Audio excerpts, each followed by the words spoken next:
आपण हॉटेलमध्ये गेल्यावर व्हेजमध्ये स्टार्टर म्हणून मशरूम चिल्ली ऑर्डर करतो। जर हॉटेलसारखीच मशरूम चिल्ली घरी बनवता आली तर किती छान होईल। आपण हॉटेलची मशरूम चिल्ली विसरून जाल। तर आज मी बनवणार आहे हॉटेलसारखी मशरूम चिल्ली। त्यासाठी हा व्हिडिओ तुम्ही पूर्ण बघा, अजिबात स्किप करू नका। पण त्या अगोदर जर तुम्ही माझ्या चॅनल सबस्क्राइब नसेल केलं तर एक सबस्क्राइब नक्की करा आणि बेल आयकॉनवर क्लिक करा। चला तर मग आपण पटकन रेसिपीला सुरुवात करूया।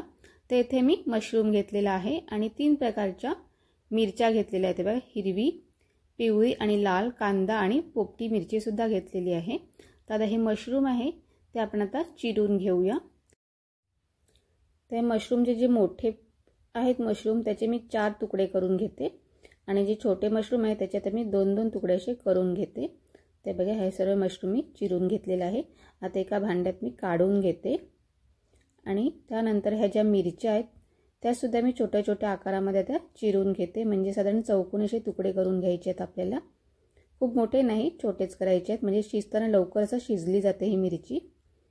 हे पाहू शकता एवढे सर्व मिरच्या मी चिरलेल्या आहेत, कांदा पण आणि ही पोपटी मिरची पण चिरलेली आहे।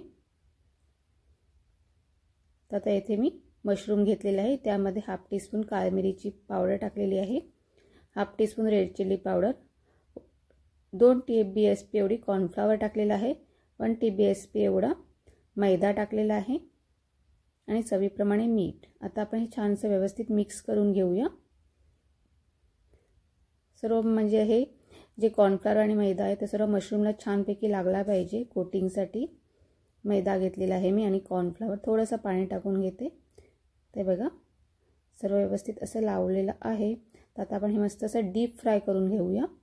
इथे मी तेल गरम करत ठेवलेलं आहे आणि आता हे मशरूम आहे ते असं मस्त असं डीप फ्राय करून घेते। हे 2 ते 3 मिनिटं लागतात शिजण्यासाठी आणि मध्यम गॅसवर आपल्याला फ्राय करून घ्यायचं आहे। जर तुम्ही मशरूम प्रेमी असाल तर असं मशरूम खाल्लं तरी छान लागते। तेव्हा मस्त असं फ्राय होत चाललेलं आहे।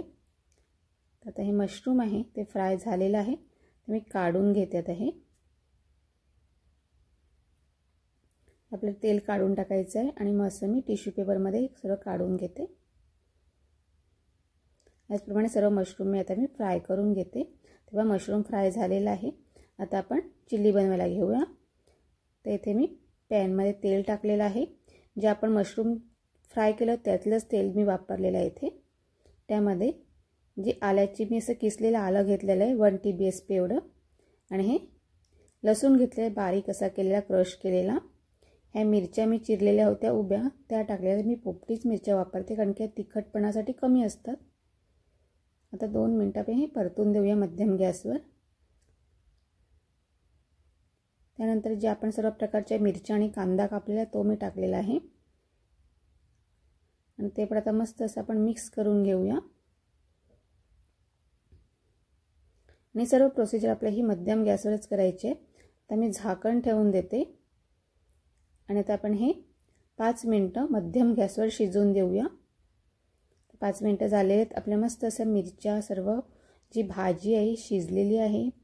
तर आता आपण त्यामध्ये सॉस टाकून घेऊया। मी 1 TBSP एवढा रेड चिल्ली सॉस टाकते, 1 TBSP ग्रीन चिल्ली सॉस,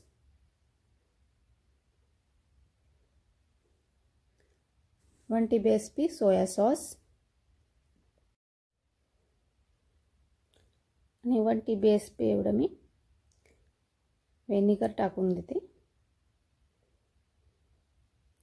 आणि half TBSP black pepper powder म्हणजे काळी मिरी पावडर टाकलेली आहे।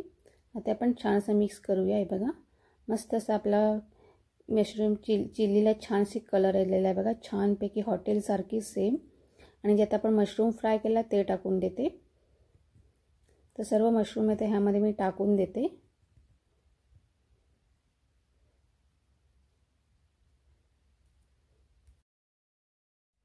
ते सर्व मशरूम चिल्ली आपण मिक्स करून घेऊया। बघा किती छान असा आपल्या मशरूम चिल्लीला कलर आलेला आणि खूप सुंदर तयार झालेली आहे। तर आता आपण काय करायचं, थोडंसं मी कॉर्नफ्लॉवर घेतलेलं आहे ते बघा 1 TBSP एवढं आणि जे आपण भांडं घेतलेलं होतं मशरूम हे करण्यासाठी मिक्स करणे ते त्याच्यातच मी टाकून घेतले कारण की त्यात थोडासा मसाला सुद्धा होता आणि थोडंसं पाणी टाकलेलं आहे। आणि आता ही जी आपण पेस्ट बनवले कॉर्नफ्लॉवरची ती आपण आता ह्या चिल्लीमध्ये टाकून देऊया। जर तुम्हाला मशरूम चिल्ली जास्त ग्रेव्हीदार हवी असेल तर त्यामध्ये थोडंसं तुम्ही एक्स्ट्रा पाणी टाकला तरी चालेल। हे बघा आता सर्व मी मिक्स करून घेते आणि आता त्यामध्ये मी चवीप्रमाणे मीठ टाकून देते। पण मीठ हे चव घेऊनच टाका भाजीची, कारण की काय होते सॉसमध्ये मिठाचं प्रमाण असते म्हणून थोडंसं मी मीठ टाकलेलं आणि पुन्हा आता मी मिक्स करून घेते। आपलं छानपैकी हॉटेलसारखी मशरूम चिल्ली तयार झालेली आहे आणि तुम्ही स्टार्टर म्हणून मस्त अशी गरम गरम छानपैकी खाऊ शकता। तर आजची माझी रेसिपी तुम्हाला कशी वाटली ती नक्की कमेंटमध्ये सांगा आणि आवडली तर तुमच्या मित्रमैत्रिणींना नक्की शेअर करा आणि व्हिडिओ बघितल्याबद्दल खूप सारे धन्यवाद। तोपर्यंत मस्त खा आणि मस्त राहा। पुन्हा भेटूया अशाच नव्या वेगळ्या रेसिपीमध्ये।